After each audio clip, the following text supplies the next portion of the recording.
Wa qala Rasulullah sallallahu alaihi wasallam, man tamassaka bi sunnati inda fasadi ummati falahu ajru mi'ati syahid. Atau kama qala Rasulullah sallallahu alaihi wasallam. Shadaqallahul azim wa sadaqallahu rasulul karim. Yang kami hormati Bapak Imam, para pengurus masjid, para orang tua kami, para alim ulama, dan kawan-kawan seperjuangan. Alhamdulillah, bersyukur kita kepada Allah Subhanahu wa taala. Allah Subhanahu wa taala telah berikan nikmat yang besar kepada kita, yakni nikmat ketaatan kepada Allah Subhanahu wa taala. Hadirin yang dirahmati Allah Subhanahu wa taala, tujuan hidup kita di dunia ini hanyalah mencari keridhaan Allah Subhanahu wa taala. Mendatangi seruan muazin untuk sholat maghrib berjamaah pada hari ini hanya satu saja tujuan kita, mengharapkan ridhonya Allah Subhanahu wa taala. Dan keridhaannya Allah Subhanahu wa taala hanya Allah Subhanahu wa taala letakkan dalam ketaatan atas perintah Allah Subhanahu wa taala dan menjauhi segala larangannya. Dan kita tidak tahu, hadirin yang dirahmati Allah Subhanahu wa taala, dari begitu banyak perintah Allah Subhanahu wa taala, amalan mana yang kita lakukan yang dapat ridhonya Allah Subhanahu wa taala? Maka orang yang beriman, dia berusaha menunaikan segala perintah Allah Subhanahu wa taala, karena yang ditujunya hanyalah ridho Allah Subhanahu wa taala. Allah Subhanahu wa taala katakan, "Qul in kuntum tuhibbunallah." Katakanlah, kalau kalian menginginkan cinta, kalau kalian menginginkan ridho, kalau kalian menginginkan surga, fattabi'uni. Maka Allah Subhanahu wa taala perintahkan kita untuk mengikuti baginda Rasulullah sallallahu alaihi wasallam. Untuk mendapatkan cintanya Allah, ridhonya Allah, Allah Subhanahu wa taala perintahkan kita mengikuti baginda Rasulullah sallallahu alaihi wasallam. Hadirin yang dirahmati Allah Subhanahu wa taala, kalau sholat kita tahu kewajiban kita. Di bulan Ramadan pun kita tahu puasa kewajiban kita. Kemudian apa saja yang harus kita ikuti dari sosoknya Rasulullah sallallahu alaihi wasallam. Para alim ulama kita menjelaskan ada 3 perkara yang bisa, bukan sekedar bisa, tetapi yang harus kita ikuti dari sosok Rasulullah sallallahu alaihi wasallam, dari sunnah-sunnahnya Rasulullah sallallahu alaihi wasallam. Bedanya antara kewajiban dan sunnah ini seperti orang yang bekerja. Maka kewajiban seorang pekerja ini ditentukan oleh kantornya. Kamu datang jam sekian, pakai baju ini hari ini, pulangnya jam sekian. Kemudian tugasmu ini. Kalau sunnah, dia mengerjakan sesuatu yang tidak diperintahkan, tapi sangat dikehendaki atau diinginkan oleh perusahaannya. Maka orang ini akan mendapat nilai plus, nilai lebih, reward dari perusahaan. Begitulah kedudukan sunnah dalam agamanya. Hadirin yang dirahmati Allah Subhanahu wa taala, 3 sunnah dari Rasulullah sallallahu alaihi wasallam yang harus kita lakukan. Pertama, ada sunnah sirah atau penampilannya Rasulullah sallallahu alaihi wasallam. Sunnah sirah ini mudah saja, Pak. Kita sering mendengar bahwa Rasulullah itu beliau menggunakan jubah, beliau menggunakan peci, beliau menggunakan sorban. Beliau memelihara janggutnya. Bahkan janggut ini gratis daripada Allah Subhanahu wa taala. Kalau kita mau amalkan sunnah juga, kan kita harus korbankan uang kita. Baru kita bisa amalkan itu sunnah pakai jubah. Tapi kalau orang mau biarkan janggutnya tumbuh, tanpa kita sadari ternyata kita telah mendapatkan satu amalan yang pahalanya 24 jam berjalan di sisi Allah Subhanahu wa taala. Sekalipun kita tidur, sekalipun kita sedang duduk bercanda bersama anak istri kita, tetapi pahala sunnahnya tetap jalan di sisi Allah Subhanahu wa taala. Ini adalah sunnah surahnya Rasulullah SAW, penampilannya Rasulullah SAW. Dan sunnah surah ini pun bukan sunnah yang ringan, Pak. Berat sekali untuk diamalkan. Hari ini kalau kita pelihara janggut kita, yang pertama komplain mungkin istri kita. Aduh Pak, kok kelihatan tambah tua, nggak tampan lagi katanya. Nah, hilang janggutnya. Ternyata cintanya kepada Rasulullah tergadai dengan cintanya kepada istrinya. Na'udzubillah. Hadirin yang dirahmati Allah Subhanahu wa taala. Kalau kita tidak tahu nilainya sunnah, maka mudah bagi kita meninggalkan sunnah. Tapi orang yang tahu nilainya sunnah, maka dia akan berusaha menunaikan sunnahnya Rasulullah SAW. Man tamassaka bi sunnati inda fasadi ummati falahu ajru bi anti sahih. Kata Rasulullah, barang siapa yang menghidupkan sunnahku dikala rusaknya umatku, maka baginya pahala 100 orang mati syahid. 100 orang, Pak. Kita punya nyawa satu saja, itu pun belum tentu mati syahid di jalan Allah Subhanahu wa taala. Tapi dengan amalkan sunnahnya baginda Rasulullah SAW, karena cinta kita kepada Rasulullah SAW, karena perintahnya Allah Subhanahu wa taala, maka insya Allah apabila kita lurus dengan niat kita menghidupkan sunnah, maka Allah Subhanahu wa taala akan ganjar kita dengan pahala 100 orang mati syahid. Besar Pak nilai sunnah, Pak. Itu kalau satu sunnah janggut saja. Bagaimana kalau kita pakai jubah, pakai sorban? Para ulama kita jelaskan, orang yang sholat menggunakan siwak saja, sebelum takbir dia menggunakan siwak, maka ibadah sholatnya, pertama dia datang ke masjid, maka sudah dikalikan 27 derajat nilai pahalanya dibandingkan orang yang sholat di rumah. Kemudian dikalikan lagi dengan jumlah jemaah sholatnya. Kalau tadi kita sudah 27 derajat, kurang lebih saya lihat tadi jemaah kita antara 100 sampai 150 orang. Jadi 27 derajatnya itu Pak, dikalikan lagi dengan jumlah jemaahnya. Dan dia amalkan sunnah yang kecil. Kata kita kecil, padahal sunnah itu besar semua. Dikalikan 70 kali lipat lagi di sisi Allah Subhanahu wa taala. Ini sunnah, siwak. Kita malu hari ini bawa siwak. Kita kampungan, padahal masya Allah di sisi Allah Subhanahu wa taala ibadah kita yang tidak sempurna itu, asbab berjamaah diterima Allah, asbab sunnah dilipat gandakan 70 kali di sisi Allah Subhanahu wa taala. Kita ini Pak, kata Rasulullah, akan sampai nanti satu zaman, satu masa, yang mana ketika kalian sholat berjamaah, tidak ada satupun di antara kalian yang khusyuk sholatnya. Ada yang hari ini merasa sholatnya khusyuk, yakin sholatnya diterima. Zaman itu adalah zaman kita sekarang ini Pak.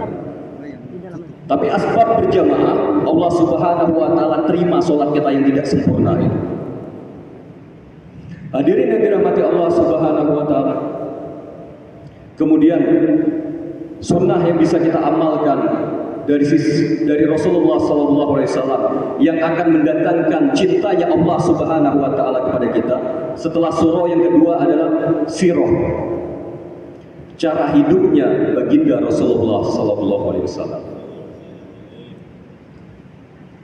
Cara hidupnya Rasulullah SAW. Bagaimana Rasulullah ketika beliau hendak beranjak ke tempat istirahatnya, mau tidur, maka Rasulullah ini ambil wudhu dulu. Beliau sholat taubat, sholat hajat. Bahkan dalam satu riwayat Rasulullah sampaikan kepada para sahabatnya, kalau kita ini Pak mau sholat takut tidak terbangun sholat tahajud di malam hari, maka tunaikan sebelum tidur kita sama witirnya. Kalau takut-takut tidak terbangun. Tapi kalau kita kuat sebagaimana sahabat Sayyidina Umar radhiyallahu anhu, maka dia tunaikan sholat tahajudnya setelah dia tertidur sesaat. Bersama witirnya dia kerjakan. Ini mudah saja Pak kita nih Pak. Pulang ke rumah udah capek, rasa-rasa tidak bangun saya ini. Padahal memang niat tidak bangun. Jadi tunaikan saja langsung ketika sampai di rumah. Ini umat akhir zaman ini banyak diskonnya, banyak kemudahannya. Tapi karena terlalu dimudahkan, umat ini manja. Manja sehingga dia anggap enteng, dia anggap kecil, dia anggap sunnahnya Rasulullah SAW ketinggalan zaman. Ini bodohnya kita hari ini, tidak tahu nilainya sunnah Rasulullah SAW. Kalau kita amalkan sunnah-sunnahnya Rasulullah SAW, contoh kecil yang jarang hari ini diamalkan orang, yakni makan menggunakan tangan kanan. Ini orang tahu semua Pak, makan menggunakan tangan kanan tahu.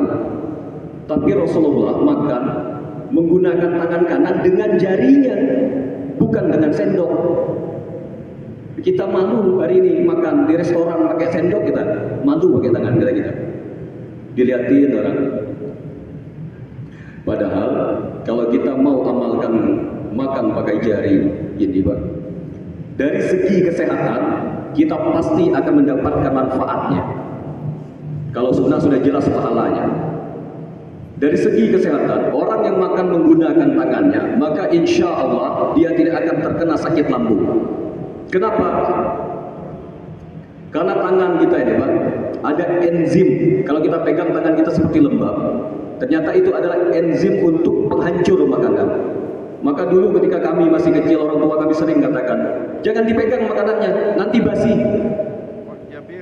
Ternyata itu Pak, di tangan kita ini ada zat penghancur makanan. Sehingga apabila kita makan dengan cara Rasulullah menggunakan jari kita, lambung kita itu tidak capek untuk memproduksi makanannya, untuk menghancurkan makanannya, sehingga mudah lambung kita untuk menyerap sari-sari dari makanan itu. Ini dari segi kesehatan. Tapi kalau kita tunaikan sunnah makan menggunakan tangan dan jari ini karena sisi kesehatannya, maka kita tidak akan dapat pahala di sisi Allah Subhanahu wa taala. Orang iman itu sami'na wa ata'na. Saya dengar, saya taati. Tidak usah tanya untungnya apa. Pokoknya asal dari Rasulullah sudah kerjakan saja. Pasti ada manfaatnya. Itu yang suka nanya-nanya itu Bani Israel Pak. Disuruh sembelih sapi, dia tanya sapi laki-laki apa perempuan. Terus dia tanya lagi warnanya kayak mana. Dia tanya-tanya, itu orang Israel. Ini kita ini orang Indonesia insyaallah, bukan Bani Israel. Pokoknya datang sunnah yang kita dengar dari para alim ulama kita, dari guru kita, dari bacaan kita, maka tunaikan saja.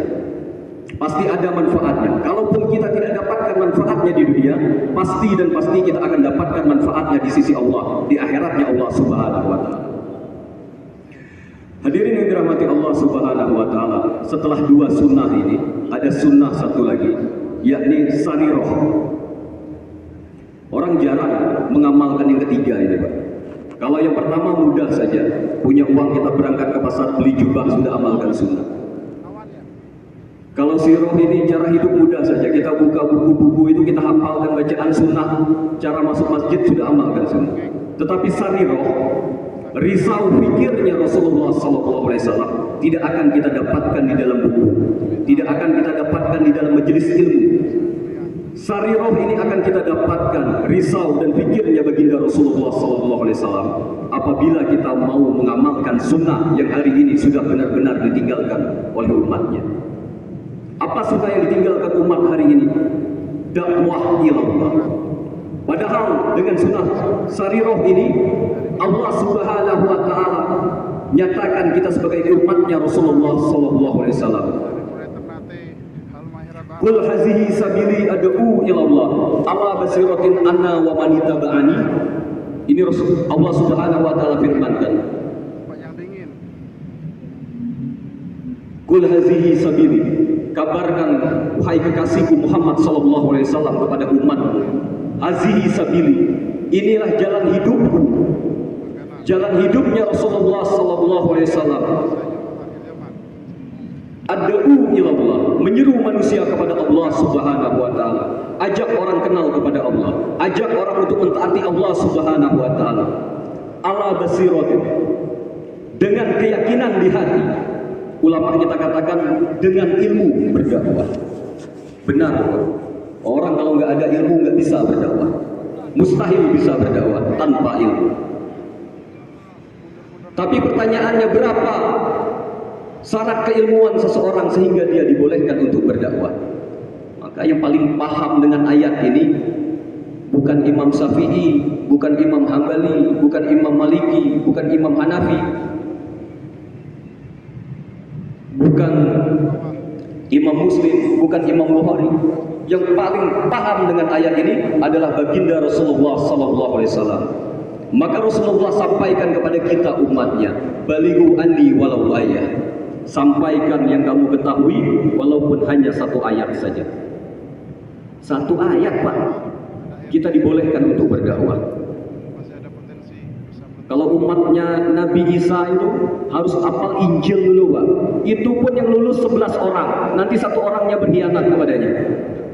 Kita ini enggak harus hafal Al-Quran 30 juz dengan 114 suratnya, enggak harus hafal 1 juta hadis. Tapi Rasulullah katakan, satu saja yang kau dengar dariku, sampaikan. Kita sholat surat Al-Fatihah, rukun sholat kita itu aja sudah 7 ayat, Pak. 7. Itu sudah lebih dari cukup untuk mendakwah. Dakwah itu bukan mengajar. Dakwah itu mengajak. Mengajar tugasnya para alim ulama, para ustaz, tetapi mengajak tugasnya umat Rasulullah SAW. Di dalam ayat ini Allah Subhanahu wa taala katakan, ini kerja ad'u ilallah ana wa man ittaba'ani. Ini kerja dakwah, kerja aku dan orang yang mengaku iman kepadaku. Itu, Pak. Jadi kita hari ini tinggalkan dakwah karena pemikiran kita, persepsi kita, dakwah itu tugasnya para alim ulama, dakwah itu tugasnya para ustadz. Padahal enggak. Dakwah itu sebagaimana perang. Kalau perang, terus yang turun ke medan perangnya jenderal saja, kira-kira menang apa kalah, Pak? Yang turun jenderal sudah tua-tua. Mana ada jenderal umur 20 tahun, 30 tahun. Jenderal itu di atas 40 tahun rata-rata. Kalau perang pasti kalah. Yang namanya perang itu tukang masak dibawa, tukang urut dibawa, bawa semuanya. Tukang cuci pun kita bawa, Pak, kalau perang. Itulah dakwah. Siapa saja kita ajak untuk berdakwah, siapa saja boleh berdakwah. Sampaikan apa yang kamu ketahui walaupun satu ayat. Jangan ditambah, jangan dikurangi. Itu saja. Jangan ditambah, jangan dikurangi. Dakwah itu mudah, Pak. Bapak keluar dari rumah, berangkat ke masjid. Ketika ada tetangga kita, karib kita, kerabat kita, sahabat kita, dia lagi duduk-duduk, cukup katakan, ayo ke masjid, sudah. Itu pun sudah dakwah. Tidak usah pakai ayat, tidak usah pakai hadis. Cukup katakan, ayo ke masjid. Itu pun sudah dakwah. Kalau masih kepanjangan, bisa dikurangi lagi. Saya ke masjid dulu ya. Itu pun dakwah. Mengingatkan orang kepada Allah, itulah dakwah. Apapun caranya. Mudah, Pak, dakwah, Pak. Tapi karena begitu mudahnya, kita ini tidak berani. Saking mudahnya, tapi buktinya tidak berani. Padahal mudah, tapi tidak berani. Kenapa? Karena kita tidak mencoba. Kita tidak mau memulai. Kita ditipu iblis bersama pasukannya. Jangan dakwah, jangan dakwah. Dalam muzakarah ilmu yang saya dapat, iblis itu Pak, cara dia menipu orang-orang beriman. Setelah orang itu amalkan agama dan hidupkan sunnah, maka iblis bisikkan kepada orang ini, jangan ajak orang lain, cukup kamu saja. Yang penting kan kamu sudah ibadah, yang penting kamu sudah amalkan sunnah, sudah kamu saja. Ada satu sunnah yang besar bagi umatnya Rasulullah SAW, dan tidak akan kita dapatkan kecuali di dalam dakwah. Bapak tidak akan dapatkan sunnah ini kecuali Bapak berdakwah. Apa sunnahnya? Bapak dikatakan gila. Kalau Bapak cuma bolak-balik ke masjid sholat, orang akan katakan Bapak itu ahli ibadah. Kalau Bapak setelah sholat tidak pulang, zikir, wirid, orang katakan Bapak ini ahli zikir, ahli thariqat. Bapak sering menghadiri majelis ilmu, bahkan Bapak menyampaikan ilmu, orang-orang akan katakan Bapak ini seorang yang alim, orang yang berilmu.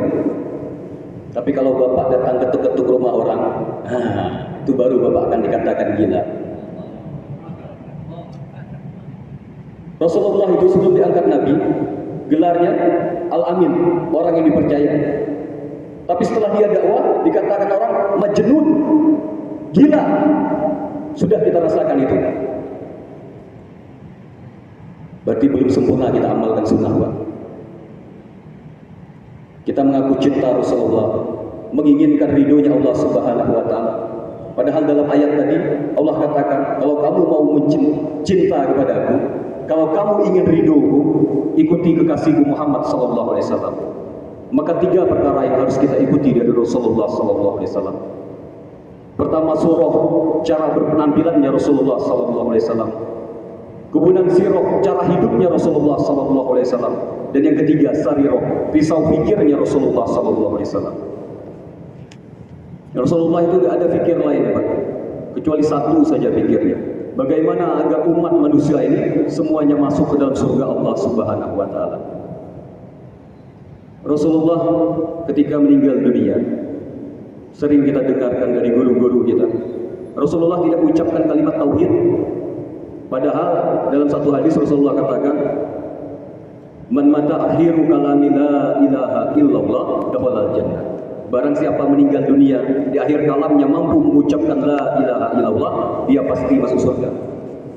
Tetapi Rasulullah apa yang mengucapkannya ketika akan menjelang meninggalnya? Rasulullah katakan ummati, ummati, ummati. Rasulullah katakan umatku, umatku, umatku. Itu risaunya Rasulullah SAW. Kita lihat keadaan umat hari ini. Kita jauh dari masjid, kita jauh dari para alim ulama kita, sehingga kita tidak tahu ini agama. Kita amalkan agama sesuai nafsu kita saja. Kita malas menuntut ilmu, kita malu menghidupkan sunnah Rasulullah SAW. Garis besarnya Rasulullah SAW mengkhawatirkan keadaan umatnya.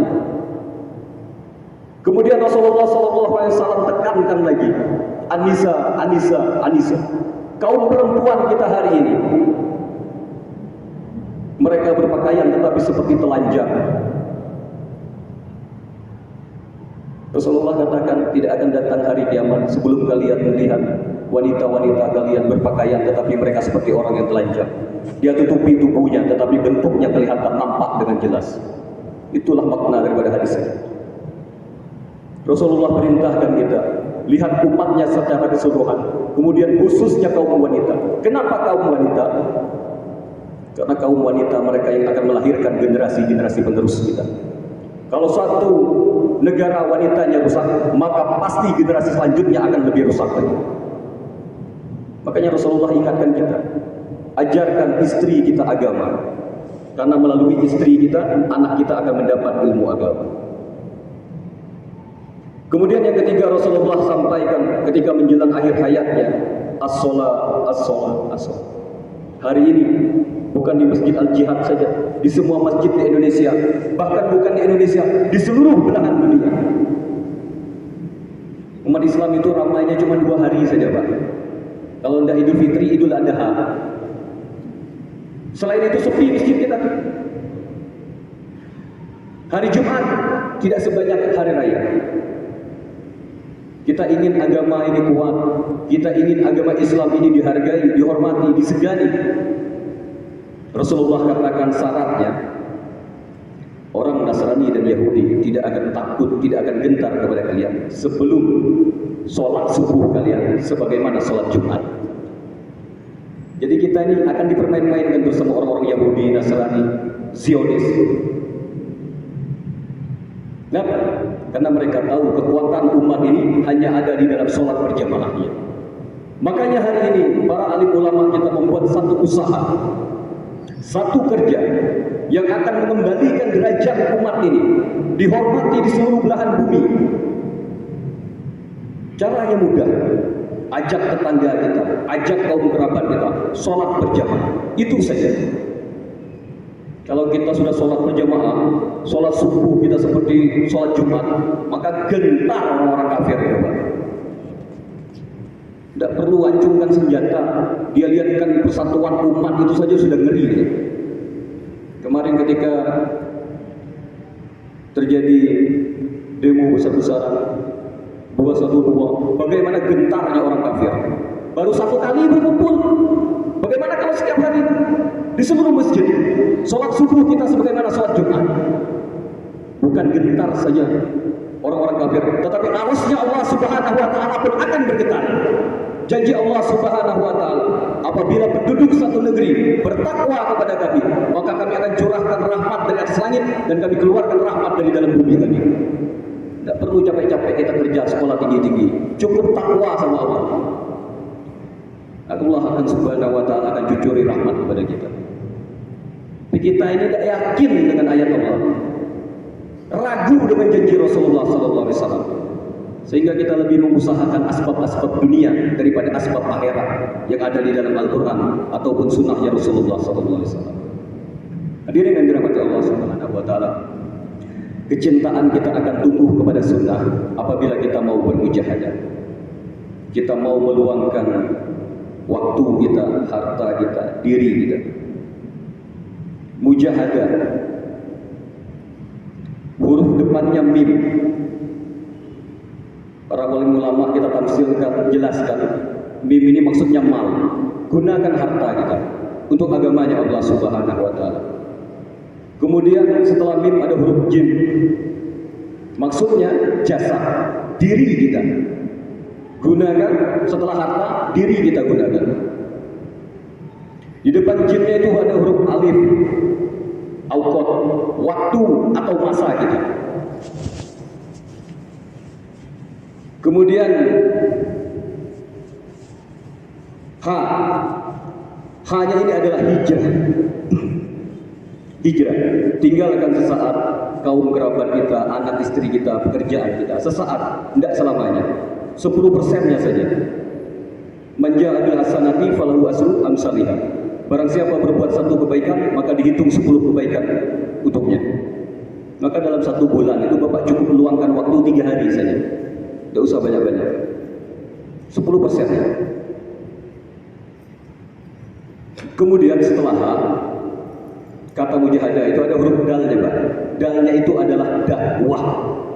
Setelah Bapak hijrah, setelah kita hijrah, yang harus kita lakukan adalah dakwah. Ajak orang lain taat kepada Allah, sampaikan bagaimana nikmatnya taat kepada Allah. Atau jangan-jangan kita ini tidak mau ngajak orang taat karena kita belum merasakan nikmatnya hidayah Allah Subhanahu wa Ta'ala.